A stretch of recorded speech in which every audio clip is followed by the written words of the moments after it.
So this is The Independent, and it's fury over Trump's vice president running mate, J.D. Vance. And that's my porn star name, by the way. Is it what, J.D. Vance? Yeah, J.D. Vance. Oh, what has J.D. Vance said that's so upsetting? What's the fury all about? For a start, he's the new VP, and he said a number of questionable things in the past, including suggesting that Trump is Hitler. And it's interesting he's taken this job as VP, because I don't know whether to read from that he was ever sincere in his views, or whether he's sort of sell out to get the job, or whether he's capable of compromise. I think it's overstated. So that was back in 2016, and also it was in a private conversation, not in it was in a private conversation. And, you know, we all say funny. Maybe he's being funny, maybe we're saying we've got to work out where his jokes start and stop here, I think. Trump took it as a compliment. So, for a start, the paper... Yeah, he probably did, yeah.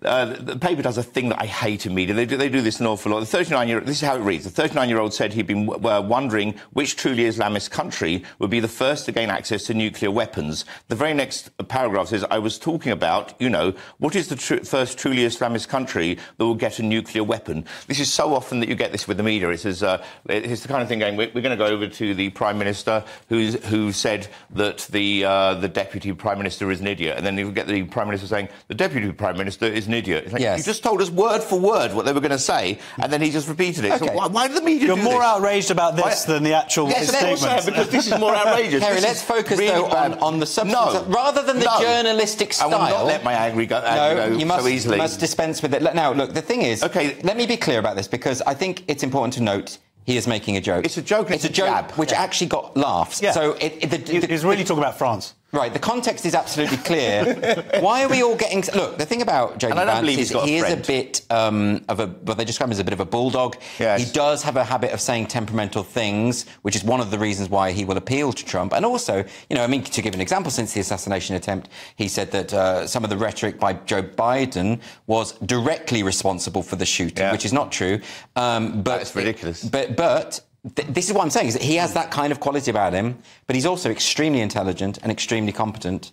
So what do you make of this? Why is he not allowed to make a joke, though? Well, I mean, yeah, if it is a joke, but as a joke, it doesn't really make much sense, because it's the opposite of the truth.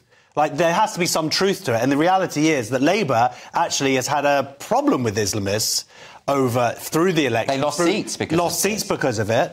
Yes. And so the idea that Labour somehow is in ad hoc to Islamists is the opposite of it. Yes, so every joke needs some truth. Yeah, but you can critique... he doesn't know the ins and outs of what's going on in the UK, and the joke doesn't work, but he's still allowed to make a joke. And actually, Baroness Varsio has actually said this was Islamophobia. Well, and she said it was racist, and it's like, Islamophobia, as we've discussed, is a word that doesn't exist, and it's not racist either. If you want to say it's bigotry, that's fine, but please use the precise words. I think it's just a joke that didn't work because he didn't know the background. It also doesn't work because he said will.